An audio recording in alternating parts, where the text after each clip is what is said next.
video reaksi edukatif ini.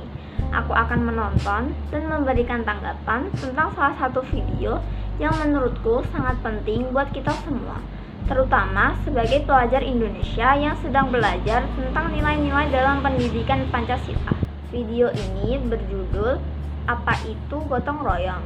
Dan seperti yang kita tahu, gotong royong adalah salah satu nilai utama dalam profil pelajar Pancasila yang jadi dasar pembentukan karakter bangsa.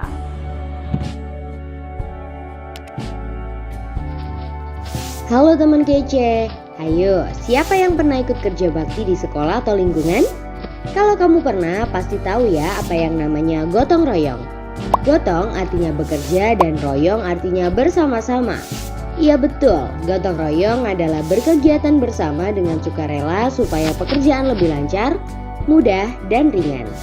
Gotong royong ini sikap yang penting untuk dipunyai kita semua sebagai bangsa Indonesia. Saking pentingnya, gotong royong sudah tertuang dalam Pancasila sila ketiga, yaitu Persatuan Indonesia.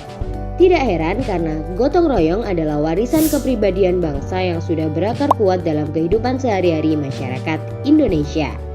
Dan khusus untuk para pelajar, gotong royong termasuk dalam salah satu profil pelajar Pancasila nih. Lalu, apa ya manfaat melakukan gotong royong? Ada 3 kecakapan yang bisa kamu kembangkan dengan sikap gotong royong. Pertama, kolaborasi. Kamu jadi terbiasa kolaborasi atau bekerja sama dengan orang lain untuk menyelesaikan suatu pekerjaan. Ketika kolaborasi dengan orang lain, kamu jadi mengasah kemampuan komunikasi dan berorganisasi. Artinya, kamu jadi terbiasa mengambil peran dalam kelompok dan bertanggung jawab untuk menjalankan peran itu dengan baik. Ini tentunya kemampuan yang berguna ketika kamu dewasa nanti, di kehidupan maupun di dunia kerja. Kedua, kepedulian. Karena melakukan pekerjaan bersama-sama dan saling tolong-menolong, kamu jadi menjalin hubungan yang baik dengan orang lain. Lama-kelamaan tumbuhlah kebersamaan, saling menghargai, dan rasa persatuan dalam kelompok gotong royong. Ini artinya kamu memupuk kepedulian terhadap orang lain. Dengan kepedulian pada sesama, lingkungan kita pun jadi damai dan aman. Terakhir, berbagi. Ketika gotong royong, pastinya kamu berbagi waktu dan tenagamu dalam menyelesaikan pekerjaan. Tidak hanya itu, kamu mungkin juga berbagi informasi dan ilmu yang kamu punyai demi kemajuan bersama. Nah, untungnya informasi dan ilmu tidak berkurang ya kalau dibagi. Malah dengan saling berbagi makin banyak informasi dan ilmu yang kita punyai. Wah, banyak ya manfaat gotong royong. Lalu gimana dong biar kita bisa memiliki sikap gotong royong? Ada beberapa cara nih. Kalau di lingkungan keluarga, bisa kamu biasakan membantu ibu di rumah. Misalnya, bantu memasak, mengepel, mencuci piring. Pekerjaan jadi cepat selesai dan kamu jadi lebih disayang ibu. Kalau di lingkungan sekolah, ada banyak kesempatan untuk gotong royong. Misalnya, kegiatan membersihkan sekolah.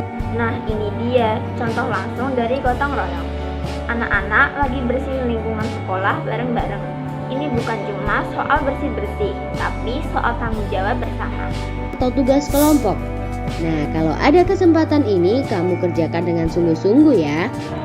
Ternyata gotong royong juga bisa diterapkan dalam pembelajaran. Diskusi, kerja kelompok, saling menghargai pendapat, semuanya masuk. Berusahalah untuk menjalankan peran dengan baik dan memberi lebih pada kelompokmu.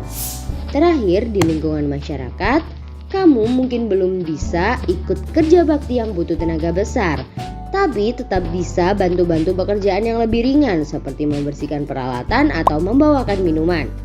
Apapun bentuk bantuanmu pasti dihargai dan menambah suasana kekeluargaan. Nah, itu dia sikap gotong royong dan apa saja yang bisa kamu lakukan untuk memupuk sikap baik ini.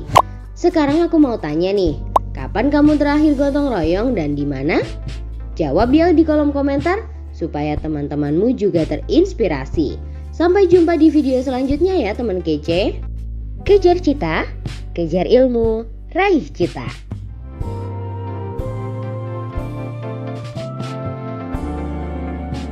Dari video tadi, aku jadi makin paham bahwa gotong royong itu lebih luas dari sekadar kerja bareng.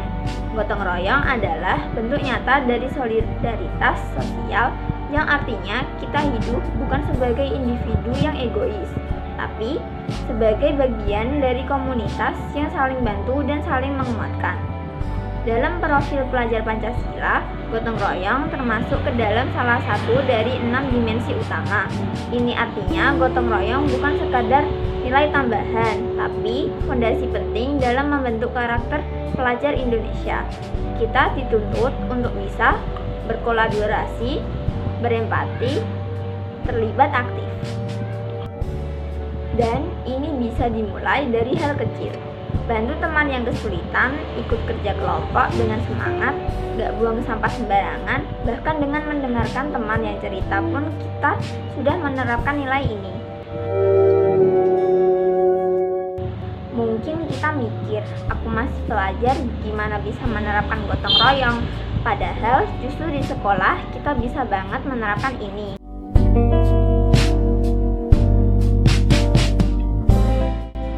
Jadi kesimpulannya, video itu sangat penting untuk membentuk kesadaran kita tentang makna gotong royong sebagai bagian dari profil pelajar Pancasila. Aku pribadi jadi lebih sadar bahwa menjadi pelajar itu nggak cukup cuma pintar secara akademis. Kita juga harus punya karakter yang kuat, terutama dalam hal kebersamaan dan kepedulian sosial. Semoga video reaksi ini bisa membantu teman-teman dalam memahami dan mengamalkan nilai-nilai Pancasila, khususnya nilai gotong royong.